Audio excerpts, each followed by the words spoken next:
నెల్లూరు జిల్లా కొవ్వూరు నియోజకవర్గం కొడవలూరు మండలంలో ప్రతి అడుగు ప్రజల కోసం కార్యక్రమంలో బొడ్డువారి పాలెం మజర గువ్వగంట ఎస్సీ కాలనీలో పోలం దినేష్ రెడ్డి ఈ కార్యక్రమాన్ని నిర్వహించారు. ఈ కార్యక్రమంలో భాగంగా పోలం రెడ్డి దినేష్ రెడ్డి ప్రతి ఇంటింటికి తిరుగుతూ చంద్రబాబు నాయుడు అధికారంలోకి వస్తే అందించే సంక్షేమ పథకాలు ప్రజలకు వివరిస్తూ వైఎస్ఆర్సీపీ ప్రభుత్వం చేస్తున్న అరాచకాల గురించి ప్రజలకు కరపత్రాల రూపంలో అందజేస్తూ మండల టీడీపీ నాయకులతో కలిసి ముందుగా సాగారు. ఈ సందర్భంగా పోరంరెడ్డి దినేష్ రెడ్డి మాట్లాడుతూ గ్రామంలో రోడ్లన్నీ టీడీపీ ప్రభుత్వం హయాంలోనే వేశామని, వైఎస్ఆర్సీపీ ప్రభుత్వం అధికారంలోకి వచ్చిన తర్వాత కొవ్వూరు నియోజకవర్గం ఒక గ్రామంలో కూడా రోడ్డు వేసిన పాపాన పోలేదని, మాయమాటలు చెప్పి మోసం చేస్తున్న ప్రభుత్వం వైఎస్ఆర్ ప్రభుత్వాన్ని, గ్రామంలో ప్రజలు పడుతున్న సమస్యలను అడిగి తెలుసుకున్న టీడీపీ ప్రభుత్వం అధికారంలోకి వచ్చాక ఆ సమస్యలు తీరుస్తామని దినేష్ రెడ్డి హామీ ఇచ్చారు. జగన్మోహన్ రెడ్డి అధికారం చేపట్టిన తర్వాత ప్రజలకు జరుగుతున్న నష్టాలను ప్రజలకు స్పష్టంగా వివరించారు.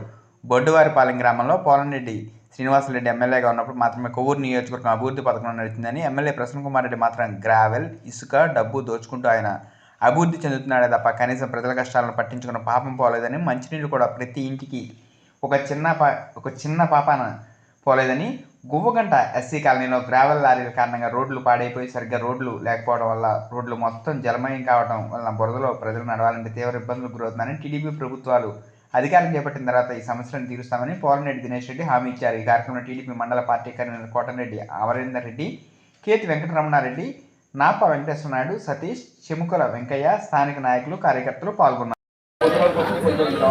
ఎవరైతే పెన్షన్ ఎలిజిబుల్ ఉండి రాని వాళ్ళు ఉంటే వాళ్ళందరూ కూడా పెన్షన్ ఏర్పాటు చేద్దాం. పెన్షన్ కూడా 4,000 పరిగెత్తాలి.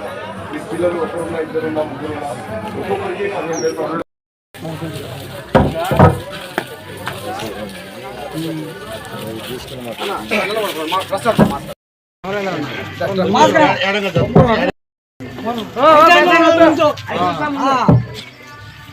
అవును చూసుకుని రైతాంగం ఉండాలి ముందు, అదే లెక్క.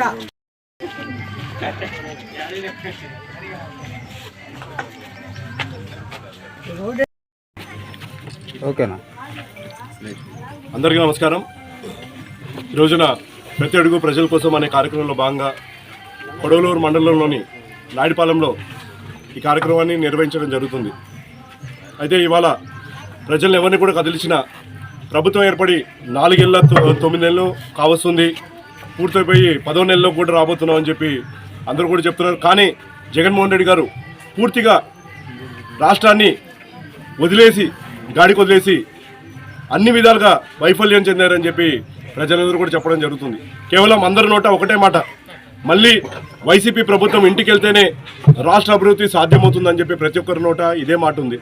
ఒక పక్కన చూస్తున్నాం, అమరావతి రాజధాని లేదు, 3 ముక్కలాటలాగా అక్కడ రాజధాని కడతానంటాడు, ఇక్కడ రాజధాని కడతా అంటాడు, ఇక్కడ రాజధాని కడతా అంటాడు, వైజాగ్ అన్నాడు, అమరావతిలో కడతా అన్నాడు, కర్నూలు అన్నాడు, ఎక్కడ ఒక ఇటుక రాయి పేర్చింది లేదు. అలానే అమరావతి కోసం రైతులు భూములు ఇస్తే ఆ భూములకి కనీసం కౌలు డబ్బులు ఇవ్వట్లేదు.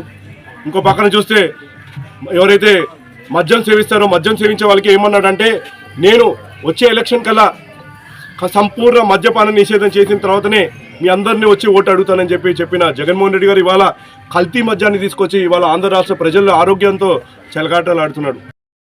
సప్లై నిధులు కాజేసేసావు, బీసీలకు వచ్చే సప్లై నిధులు కాజేసేసావు, ఎస్టీలకు వచ్చే సప్లై నిధులు కాజేసేసావు. ఇవాళ కార్పొరేషన్లు పెట్టావు. కార్పొరేషన్లు కేవలం పేరు మాత్రానికే కార్పొరేషన్లు ఉన్నాయి, కానీ కార్పొరేషన్ ద్వారా ఒక్క రూపాయి కూడా ఇప్పటి వరకు శాంక్షన్ చేసిన దాఖలాలు. ఇంతకుముందు గతంలో మనం చూసాం, పెళ్లి కానుకొచ్చేది, పిల్లలు పెళ్ళి అవుతుంటే, అలానే పండగప్పుడు పండగ కానుకొచ్చేది, అలానే మన పిల్లలు ఎవరైనా విదేశాలకు వెళ్ళి చదువుకోవాలంటే విదేశీ విద్య పథకం ఉండేది. ఇవాళ అన్ని పథకాలు తీసేసి పేదరికాన్ని పెంపొందిస్తున్నాడు జగన్మోహన్ రెడ్డి గారు. వచ్చి ఏం చేశాడయ్యా అంటే పేదరికాన్ని పెంపొందించబోతున్నాడు. ఇవన్నిటికీ ప్రజలందరూ కూడా ఎదురు చూస్తున్నారు. ఇవన్నిటికీ సమాధానం మళ్ళీ తెలుగుదేశం పార్టీ వస్తేనే వైఎస్ఆర్సీపీ ఇక్కడి నుంచి వెళ్ళిపోవాలి, ప్రభుత్వం వాళ్ళ ఇంటికి వెళ్ళిపోవాలి, అందరూ కూడా వాళ్ళ నాయకులు, ఎమ్మెల్యేలు, అలానే ముఖ్యమంత్రి కూడా ఇంటికి వెళ్ళిపోవాలి. అప్పుడే ఈ రాష్ట్రానికి మళ్ళీ అభివృద్ధి సాధ్యమవుతుందని చెప్పి ప్రజలందరూ ముక్తఖండగా చెప్తున్నారు. ఇవాళ వాళ్ళందరూ కూడా మేము తెలుగుదేశం పార్టీ తరఫున హామీ ఇస్తున్నాం, ఏదైతే పెరిగిన నిత్యావసర సరుకులు ఉంటాయో అవన్నీ కూడా మళ్ళీ తగ్గిస్తాం.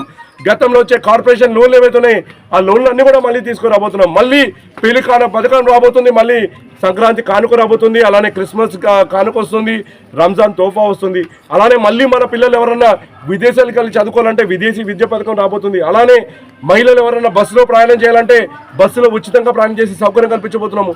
అలానే ప్రతి ఇంటిని పేదరికానికి దూరం చేసి అందరూ కూడా ఆర్థికంగా బలోపేతంగా అవసరమైన ప్రతి చర్యని తెలుగుదేశం పార్టీ చేపట్టబోతుంది. చదువుకున్న పిల్లలకు ఉద్యోగం కల్పించబోతున్నాం. ఉద్యోగం వచ్చేదాకా 3,000 రూపాయలు నిరుద్యోగ వృత్తి ఇవ్వబోతున్నాం. అలానే పెద్దవాళ్ళకి పెన్షన్ పెంచి 4,000 రూపాయలు చేయబోతున్నాం. అలానే మహిళలకి అండగా నిలబడడానికి మహిళల కోసం ప్రత్యేకించి ఆడబిడ్డ నిధి కింద రాష్ట్ర ప్రభుత్వం ప్రతి మహిళకి 1,500 రూపాయలు ఇవ్వబోతుంది.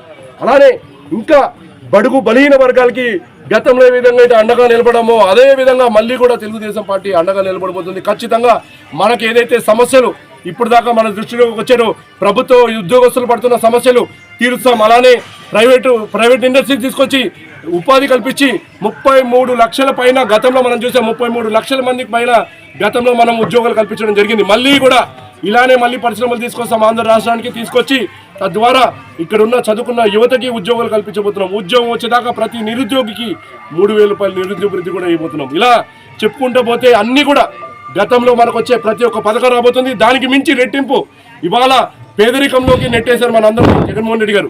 వాళ్ళందరూ కూడా ఆర్థికంగా బలోపేతం చేయడానికి అవసరమైన ప్రతి చర్యని మన ప్రభుత్వం రాగానే చేసుకుంటామని చెప్పి ఈ రోజున మీడియా ముఖంగా తెలియజేస్తున్నాను.